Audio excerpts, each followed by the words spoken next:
Hey guys, time for this week's recap, and I hope everybody's doing good this week. Um, Sunday night, we continued our series on royals, and I asked the question: do you ever feel like life is just too noisy? It's like you're sometimes so distracted that you can barely think. You know, in today's society, we're constantly bombarded with information, notifications, reminders, responsibilities. It's a lot to deal with on a normal day, but it's even worse when you're trying to make a big decision or get some guidance. And between the advice of friends or family or stuff that we find on the internet or just whatever our gut is telling us to do, it's not easy to know whose advice to listen to.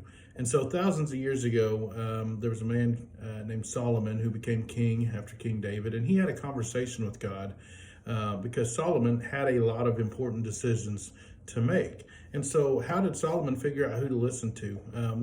I talked about 3 points Sunday night, and how can you and I do the same as Solomon did? How do we figure out who to listen to? And the first thing is we need to recognize that we need God's help.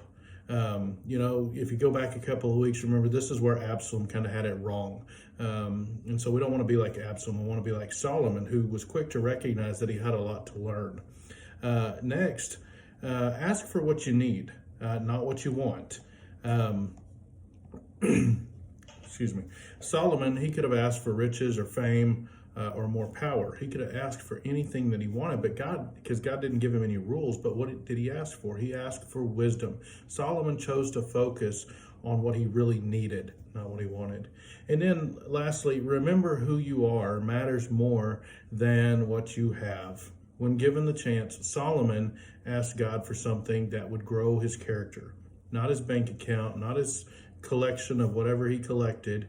That's because Solomon understood who he was as a king would be far more important than what he had as a king. You know, the voices around us, they tell us the opposite of this truth. They tell us that what we have or own is more important than who we are.